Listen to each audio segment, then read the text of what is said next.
Assalamualaikum warahmatullahi wabarakatuh.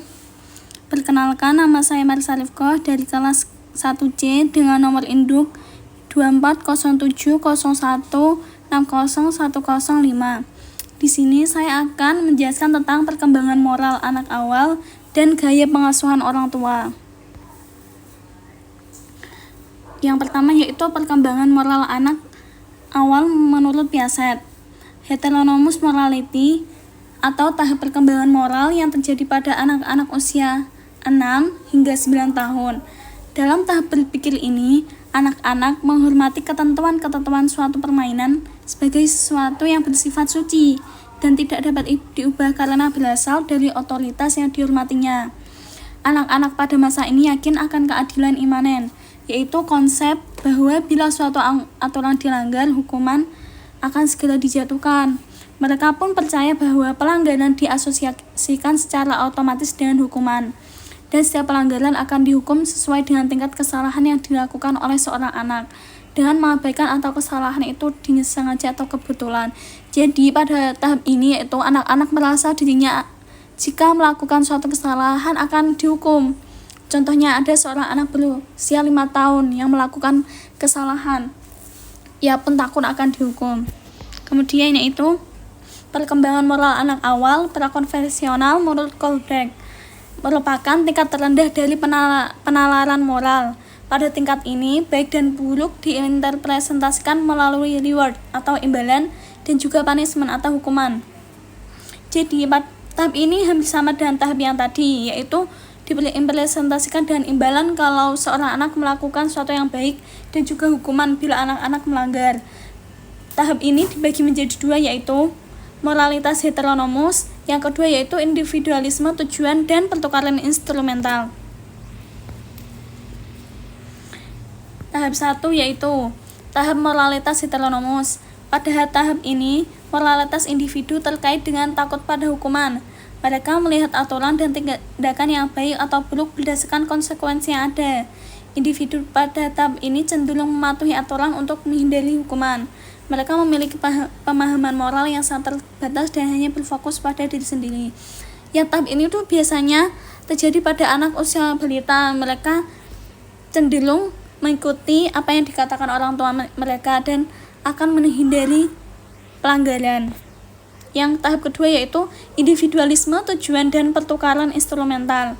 Pada tahap ini, individu mulai memahami bahwa ada kepentingan lain selain diri mereka sendiri.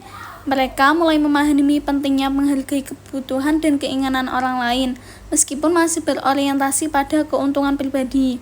Individu pada tahap ini juga mempertimbangkan peraturan yang adil dan timbal balik.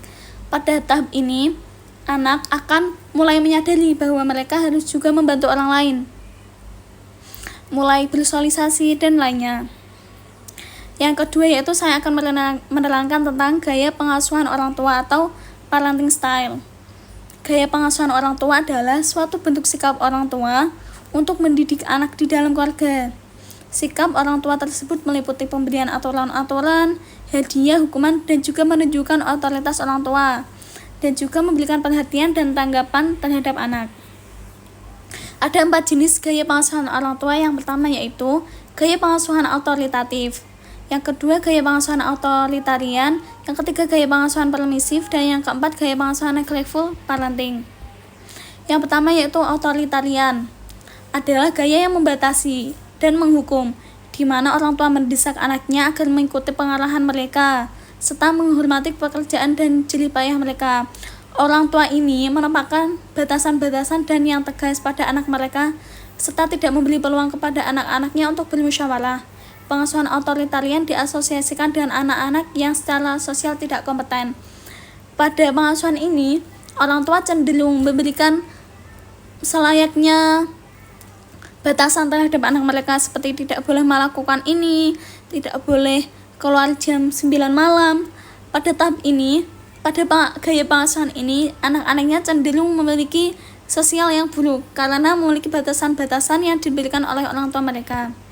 Yang kedua yaitu gaya pengasuhan autoritatif atau gaya pengasuhan yang mendorong anak-anak untuk mandiri namun masih tetap diberikan batasan dan tetap terhadap tindakan mereka.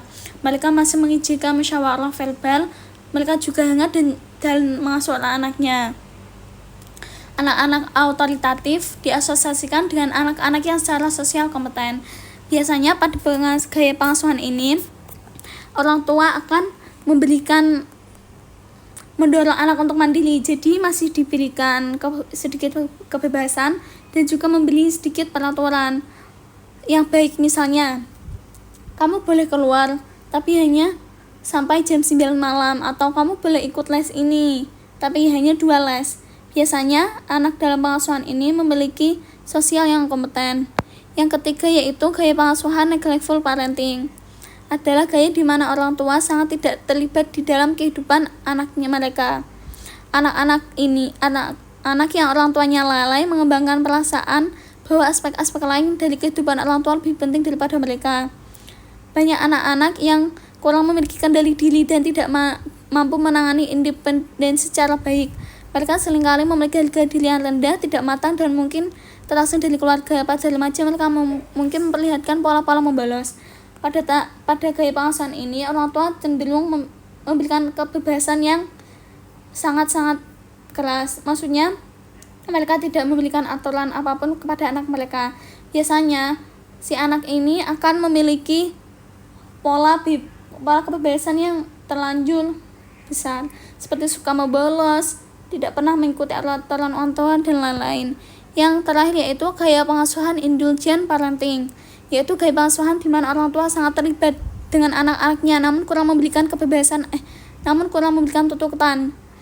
Gaya pengasuhan yaitu gaya pengasuhan yang memanjakan diasosiasikan dengan anak-anak yang secara sosial tidak kompeten, khususnya dalam hal kurangnya kendali diri. Dalam kasus ekstrim, pola asuh ini dapat berkembang menjadi pengabaian terhadap anak.